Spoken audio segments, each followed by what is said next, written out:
Hey, it's Jason Coleman, mortgage broker with Price Mortgage, joined here today with my friend Robert Hockensmith. How you doing, Robert? Good to see you, Jason. Good to see you too. You might have seen Robert on TV before.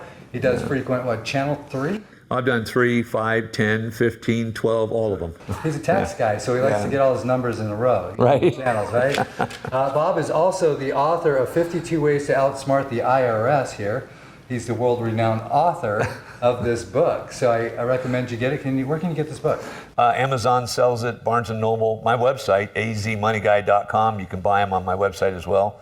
azmoneyguy.com. That's and awesome. Kindle, yeah. Okay, so I just had a few questions for you. Recently, we had sold a Airbnb, and we'd kept it for just over a year. Okay. And was sitting in a garage getting a car fix. I think it was my old Corvette, it was her Nova.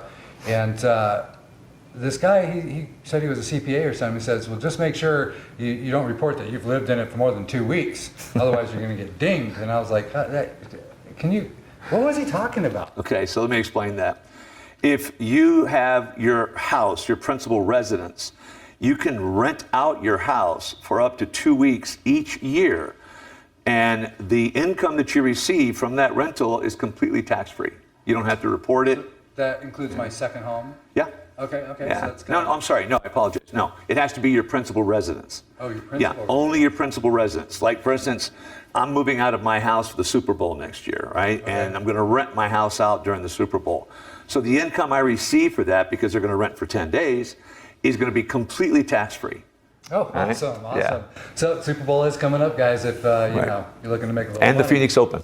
Yeah, so I'm going to rent to people that are renting their houses out. Right? That's right. I just had a couple questions here. I want to keep it short. Nobody likes talking about taxes, Unless they have to pay. Then they want to know. It hurts. So the other thing is, I do mortgages. So are origination points or discount points both deductible, or just one or the other? So when you spend money to refinance or to buy or sell a home, there are expenses involved: commissions, doc fees, origination fees, points perhaps.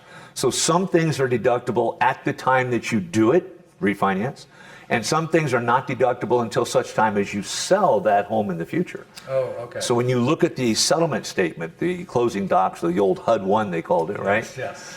So you've got origination fees. Those are deductible, but they're deductible over the life of the loan. Oh, origination fees. Right. The origination fees, I'm sorry, I apologize. Not the origination fees. The points. The discount points. Yeah, the discount points. I apologize. The discount points are deductible over the life of the loan. So if you have, let's say you pay $2,000 for points and you've got a 20-year loan, then you're going to write it off over that 20 years.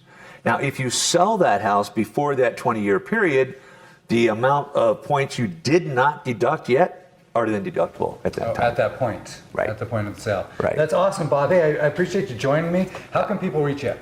You can reach me on my website, azmoneyguy.com.